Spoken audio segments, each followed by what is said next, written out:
ఇది కథ కథానందనగరి, ఇది కమ్మని కథల లాహిరి, కమ్మని కథల లాహిరి,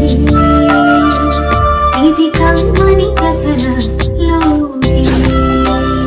కథానంద లహరి సమూహ సభ్యులకి నమస్కారం. ఈరోజు మనం వినబోతున్న కథ తోడు నీడ.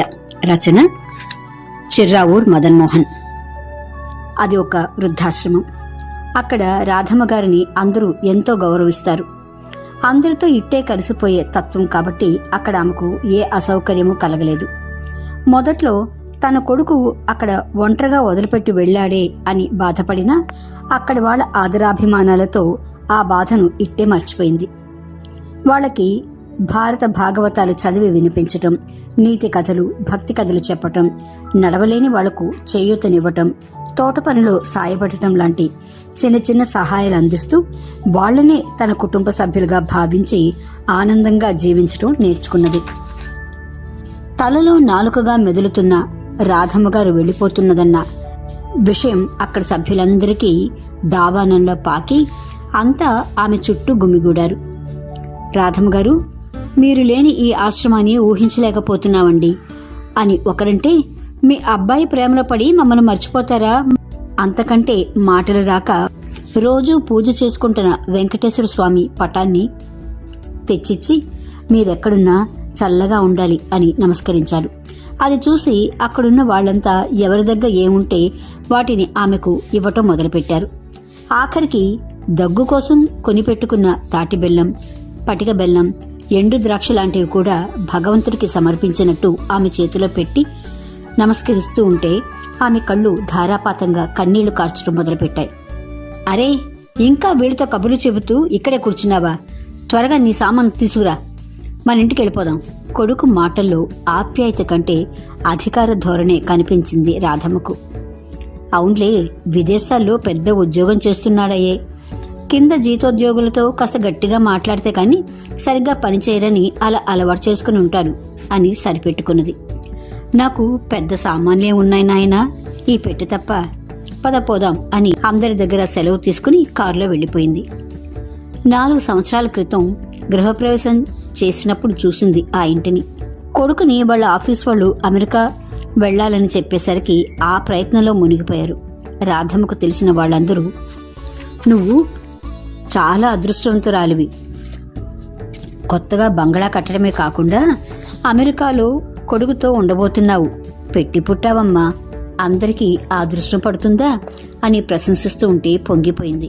నిజమే, విదేశాలకు వెళ్లే పిల్లలు భార్య ప్రసవ సమయంలోనూ పిల్లలను చూసుకోవాలనో కొద్ది రోజులు తల్లిని తీసుకెళ్లి అవసరం తీరిన తర్వాత తిరిగి పంపించేస్తారని విన్నది. అంతా భగవంతుడి దయ. తన కొడుకు అటువంటి వాడు కాదు. కొడుకుని మనసారా దీవించి బట్టలు సర్దుకున్నది రాధమ్మ. నిజానికి అమెరికా వెళ్లటం ఆమెకి ఇష్టం లేకపోయినా కొడుకు దగ్గరే ఉండవచ్చు కదా అన్న తృప్తితో బయలుదేరింది.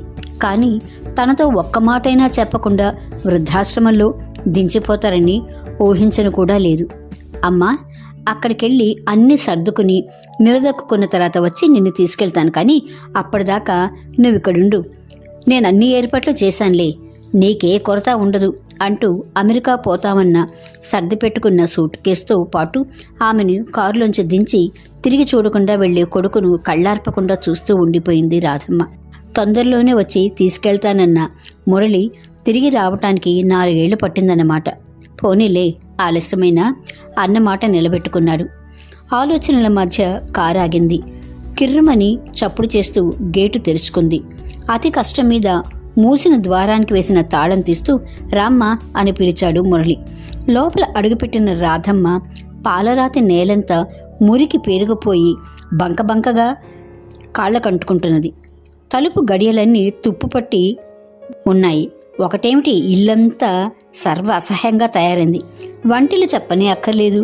ఎక్కడ చూసినా నూనె మరకలు, జిడ్డు, దుర్వాసన భరించలేక చీర కొంగుతో ముక్కు మూసుకుంటూ, ఏన్నా అన్నా కోడలి పిల్ల రాలేదా అని అడిగింది. ఈ మురికి ముంతలోకి అదెక్కడ రాగలదమ్మా, దానికి అసలే శుభ్రత ఎక్కువ అనగానే విస్తుపోయింది రాధమ్మ. అంటే నేనేమన్నా మురికిదానని అనుకుంటున్నాడా? మనసులో మాట బయటికి రాకుండా కొంగుతో నోటిని ముక్కుని మూసుకొని ఇల్లంతా కలయి చూస్తున్నది. ఇక ఈ ఇల్లంతా నీదేనమ్మా, ఇక్కడ నువ్వు స్వతంత్రంగా హాయిగా ఉండొచ్చు, నిన్ను అడిగేవాళ్ళుండరు, అంతా నీ ఇష్టారాజ్యం. ఇది మోటార్ స్విచ్, రోజుకి 1 గంట సేపు వేసావంటే ఎక్కడ తిప్పినా నీళ్లే. ఇదిగో ఇది ఖాళీ గ్యాస్ సిలిండర్, ఈసారికి నేను తెచ్చిస్తాలే, ఈ సెల్ ఫోన్ నీ దగ్గర ఉంచుకో. సెల్ ఫోన్లో ఒక నెంబర్ చూపించి, ఇది రాంబాబు నెంబరు, నీకు నిజంగా ఏవైనా సహాయం కావాలంటే దీన్ని నొక్కు.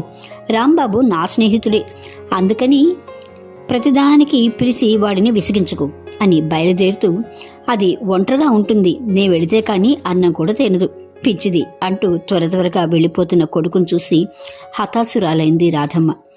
భార్య అన్నం తినాలని పరిగెత్తాడు కానీ ఆమె భోజన సంగతి పట్టించుకోనైనా లేదు. ఈసారైనా తనను వెంటపెట్టుకు వెళతాడన్న ఆశ నిరాశ అయింది. పాత చీపురు, దుమ్ము కొట్టుకుపోయిన ఒక పాత గుడ్డ ఒక మూల పడున్నాయి. వాటి సాయంతో ఇంటిని కాస్త శుభ్రం చేసి రాధమ్మ అలసిపోయి ఆ రాంబాబు ఎవరో ఫోన్ చేసి చూద్దాం అని ఫోన్ చేసింది. అతను 5 నిమిషాల్లో క్యారియర్తో భోజనం తెచ్చి అక్కడ తాగటానికి మంచినీళ్ళు కూడా లేకపోవడంతో, ఈ పూట మా ఇంటికి రండమ్మా, ఎండ తగ్గాక నేనే తీసుకొచ్చి మిమ్మల్ని దిగబెడతాను అని చెప్పి ఒక రిక్షాల్లో ఆమెను ఎక్కించి ఇంటికి తీసుకెళ్లాడు.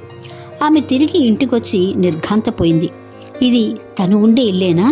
పడుకునేందుకు ఒక నవారు మంచం, కొత్త దుప్పటి, దిండు, మంచినీళ్ళ కుండ, గ్లాసులు, కూర్చునేందుకు 2 ప్లాస్టిక్ కుర్చీలు, టేబుల్ ఫ్యాన్, వంట చేసుకునే పాత్రలు, వెచ్చాలు అన్నీ శుభ్రంగా సర్దిపెట్టి ఉన్నాయి. మావిడ శాంత తనకు తోచినట్టు సర్దిపెట్టింది మామగారు, ఇంకా ఏమన్నా కావాలంటే చెప్పండి అన్న రాంబాబు మాటలకు ఆ దేవుడే రాంబాబు రూపంలో దిగొచ్చినట్టు అనిపించింది రాధమ్మకు. చాలు బాబు, రోజుకొక్కసారి నువ్వు కానీ నీ భార్య కానీ వచ్చి చూసిపోతూ ఉండండి, మీ ఆప్యాయత ఉంటే చాలు, మరేమీ అక్కర్లేదు కళ్ళొత్తుకుంటూ అంది రాధమ్మ. రాంబాబు దంపతులు సహకారంతో ఆమె జీవితం సాఫీగానే సాగుతోంది. కానీ కాస్త విశ్రాంతి తీసుకుందామని నడువాల్చగాని ఎవరో ఒకరు కాలింగ్ బెల్ నొక్కేవారు. ఆమె గదిలోంచి పడుతూ లేస్తూ వచ్చి తలుపు తెరిచి చూస్తే ఏ సబ్బు ముక్కలు అమ్ముకునేవాళ్ళు, డొనేషన్లు అడిగేవాళ్ళు అయి ఉంటారు. ఒకరోజు మోటార్ చెడిపోతే, ఒకరోజు కరెంటు ఫ్యూజ్ పోతుంది, ఒకరోజు స్టవ్ వెలగకపోతే, మరొక రోజు కాలువలు అడ్డుకుంటాయి. ఏ పని తను స్వయంగా చూసుకోలేదు. రాంబాబు వచ్చి ఎవరినైనా పిలిచి చేయించాలి. ఏదో ఆమె భర్త పెన్షన్ డబ్బులు వస్తున్నాయి కాబట్టి అవసరాలు గడిచిపోతున్నాయి. ఇంత పెద్ద ఇంట్లో ఒంటరిగా ఉండటం ఆమెకి చాలా కష్టంగా ఉంది. వృద్ధాశ్రమంలో ఉన్నన్నాళ్ళు ఒంటరితనం అంటే ఏమిటో తెలియక గడిపిన ఆమెకి సొంత ఇంట్లో ఒంటరితనం భరించరానిదిగా తయారైంది. ఒంటరిగా ఉన్న వాళ్ళ మీద జరిగే అత్యాచారాలని ఆ నోట ఈ నోట వింటున్న ఆమె అన్ని తలుపులకి తాళాలేసి పడగది, వంటిల్లు మటుకు వాడుకుంటోంది. కానీ పాలు, కూరగాయలు, మనిషి లాంటి వాళ్ళెవరైనా వచ్చినా ఒక్కొక్క తాళం తెరుచుకుంటూ వచ్చిన వాళ్ళెవరై ఉంటారు అని భయంగా చూసి పోల్చుకోవడానికి 15 గంట దాకా పడుతుంటే అవతలి వాళ్ళు విసుక్కుంటున్నారు. ఇదివరకు ఆ ఇంట్లో అద్దెకున్న అడ్వకేటు పెట్టిన తిప్పలు రాంబాబు చెప్పాడు కాబట్టి ఒక పోర్షన్ అద్దెకివ్వాలనుకునే ఆలోచన మానుకుంది. వయసు మీద పడుతున్నా ఇక ఒంటరిగా ఉండటం కష్టమేమో అనుకుంటున్న ఆమె నెత్తిన పిడుగు పట్టినట్టు రాంబాబుకి విశాఖపట్నం ట్రాన్స్ఫర్ అయ్యి వెళ్ళిపోతున్నాడు. ఒక రిక్షాని పిలిచి ఇదివరకు ఉండి వచ్చిన వృద్ధాశ్రమానికి వెళ్ళింది. అక్కడున్న వాళ్ళంతా ఆమెను చూసి చాలా సంతోషించారు. మీరు అమెరికా వెళ్ళిపోయి మమ్మల్ని అందరినీ మర్చిపోయారనుకున్నాం, ఇక్కడే ఉన్నారా? పరామర్శలన్నీ అయిన తర్వాత వారి ఆప్యాయతకు కరిగిపోయిన రాధమ్మ మేనేజర్ గారి గది వైపుకి అడుగులు వేసింది గట్టి నిర్ణయంతో. మళ్ళీ 2 సంవత్సరాల తర్వాత 2 వారాలు సెలవుల్లో ఇండియాకు వచ్చి తన ఇల్లు ఎలా ఉందో చూద్దామని వచ్చిన మురళి తన కళ్ళని తనే నమ్మలేకపోయాడు. ఇంటి ముందు కళకళలాడే పూలతోట, పచ్చగడ్డి లాన్, చక్కటి రంగులతో శుభ్రంగా ఉన్న ఇనపగేటు, కిటికీ, గ్రిల్స్, గోడలు, అద్దాలు, వరుసగా కుర్చీలు వేయించిన వరండా, హాల్లో తివాచీ ఒకటేమిటి, ఇది తన ఇల్లేనా అని ఆశ్చర్యపోయి చూస్తున్న మురళిని రాబాబు అలా నిలబడిపోయామే, లోపలికి రా అని ఆప్యాయంగా పిలుస్తూ వచ్చింది రాధమ్మ. ఆమె వెనకాలే ఇంకో 4 చిరునవ్వులు చిందిస్తూ వరండాలోకి వచ్చారు. మా అబ్బాయి మురళి వాళ్ళని పరిచయం చేస్తున్న రాధమ్మ ఇదివరకెట్లా నీరసంగా లేదు, ఎంతో హుందాగా ఆనందంగా కనిపించింది. ఎవరమ్మా వీళ్ళంతా? ఆశ్చర్యంగా అడిగాడు.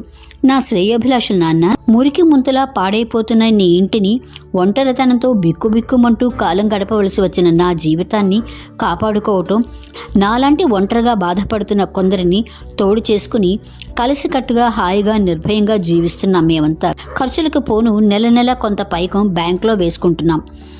మేము ఇక్కడ ఉండడం నీకు ఇష్టం లేకపోతే చెప్పు, అందరం కలిసి పాత చోటుకే వెళ్ళిపోతాం. ఆ మాటలకు నిశ్చేష్టుడై వినటం తప్ప బదులు చెప్పలేకపోయాడు స్వార్థపరుడైన మురళి. పర్యవసానం ఆలోచించకుండా తాను తీసుకున్న నిర్ణయాలతో ఆమెనెంతగా బాధ పెట్టాడో అర్థం చేసుకుని సిగ్గుతో తల వంచుకున్న మురళిని కాళ్ళు చేతులు కడుక్కురా నాయనా, కాస్త ఎంగిలి పడదుగాని అని ఆప్యాయంగా పిలిచింది ఆ తల్లి ప్రేమ. తోడు నీడ రచన చిర్రావూర్ మదన్మోహన్.